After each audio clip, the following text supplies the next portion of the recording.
La femme cachée, nouvelle, écrite par Colette, lue par Équilivre, livre audio.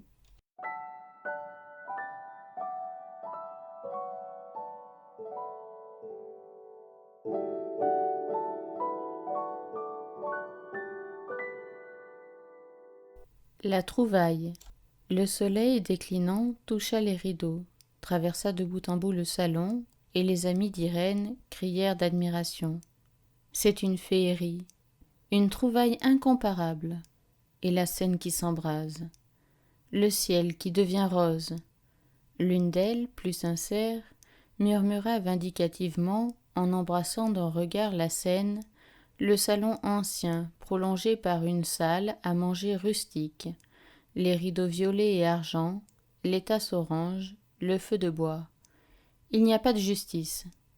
Et la pauvre petite Madame Auroux, qui avait divorcé pour se marier et qui ne pouvait pas se marier parce qu'elle ne trouvait pas d'appartement, eut 2 larmes si sincères dans ses yeux bleus qu'Irène la serra contre son cœur. Est-elle pressée, celle-là, de recommencer une bêtise? Mon petit, je crois, moi, que c'est de divorcer qui m'a porté chance, car on peut dire que c'est une chance que d'avoir trouvé cette merveille. Elle triomphait sans pudeur et jouait de son beau gîte, elle qui n'eût pas osé faire miroiter devant une amie pauvre les feux d'une nouvelle bague. Elle s'étira pour avouer sur le ton des confidences coupables « Mes enfants, si vous saviez ce que c'est, les matins ici, ces bateaux, ce reflet de l'eau qui danse au plafond. » Mais elles en avaient assez supporté. Gonflées de rancune et d'ailleurs rassasiées de gâteaux, elles partirent tout à la fois, accoudées à la rampe forgée, un bijou du XVIIIe siècle, ma chère. Irène leur criait « Au revoir » en agitant la main, comme on fait à la campagne, sur le perron du château. Elle rentra et vint appuyer son front à la vitre. Un bref crépuscule d'hiver atteignait rapidement le rose et l'or du ciel reflété dans l'eau, et la première étoile palpita largement, annonçant une nuit glacée. Irène entendait derrière elle le tintement des tasses rassemblées par une main trop vive, et les pas précipités de sa domestique. Elle se retourna. « Vous êtes pressée, Pauline ?»« Ce n'est pas que je suis pressée, madame, mais j'ai mon mari. C'est samedi, et madame n'ignore pas qu'ils ont la semaine anglaise. Allez, vous ferez votre vaisselle demain. Non, ne mettez pas mon couvert. J'ai tellement goûté, je n'aurai jamais faim ce soir. » Elle supportait depuis son emménagement les dîners bâclés ou la viande froide de la charcuterie proche, à cause de Pauline, bonne à tout faire, non couchée. Certains soirs, de grandes activités, Irène saignait le tablier bleu, grillait elle-même le jambon cru et cassait 2 œufs dans le plat beurré. Elle entendit la porte fermée à toute volée et les galoches de Pauline dans l'escalier. Un tramway chanta sur ses rails, le long du quai opposé. La maison, solide et vieille, ne tressaillait guère au passage des voitures, et ses murs épais ne filtraient ni l'aboiement du chien voisin, ni le piano de l'étage supérieur. Irène remit une bûche au feu, disposa près de la cheminée un marbre à coquilles de l'époque, ma chère, la petite table pupitre, le grand fauteuil, les livres, le paravent, et resta debout, contemplant le décor de sa félicité. Une horloge tinta dehors, à coups espacés. 7 heures. Seulement 7 heures. Encore 13 heures avant demain.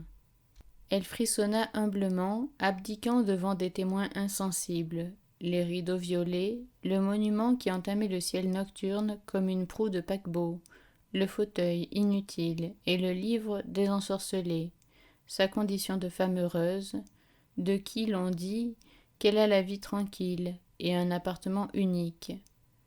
Plus d'époux incommodes et dilapidateurs, plus de scènes, plus de retours à l'improviste, de départs qui ressemblaient à des fuites, de dépêches suspectes, d'interlocutrices invisibles qu'au téléphone on nomme mon vieux ou cher monsieur. Plus de mari, point d'enfants, des amoureux et point d'amants. La liberté sur la montagne, disaient ses amies jalouses. Mais est-ce que j'avais demandé la liberté sur la montagne? Sa dot reprise, elle recouvrait l'indépendance, emménagée dans un vieux logis luxueux, ensoleillé et secret, fait pour un reclus ou pour un couple passionné, et vivait dans un calme. Ah, quel calme! Mais avais-je besoin de tant de calme?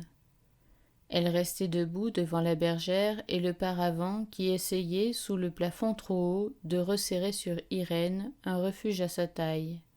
Elle sentit un besoin vif de lumière, alluma le petit lustre de cristal fumé, les bras de bronze anciens, la corbeille de fruits électriques sur la table de la salle à manger. Mais elle laissa dans l'ombre la chambre à coucher dont elle s'enorgueillissait tout à l'heure, et son lit espagnol, où 4 flammes de bois doré, aux 4 coins, se dressaient comme des pales. « C'est joli chez moi, constata-t-elle froidement. Je n'ai plus qu'à attendre l'heure de le montrer à d'autres amis. Et après ? Elle entrevit une suite de jours où elle vanterait, en Cicérone, la cheminée à coquilles, la rampe forgée, la Seine, la boiserie dédorée. Tout à coup, elle envia avec une férocité suppliante un petit meublé infâme où, faute de mieux, l'une de ses amies vivait avec un jeune peintre, 2 pièces salies de cendres de cigarettes, de taches de couleur, méchottes de querelles, de rires, de réconciliation. Elle sentait en même temps un élan quasi physique, plein d'amertume, vers un atelier qui servait d'appartement. Il faut bien loger quelque part, à toute une famille, les 2 parents, les 3 enfants, beaux et ressemblant l'un à l'autre, comme sont 3 chiots de race pure. La chaleur de l'étroit meublé voluptueux, le grand jour vertical de l'atelier sur les 3 petits corps nus.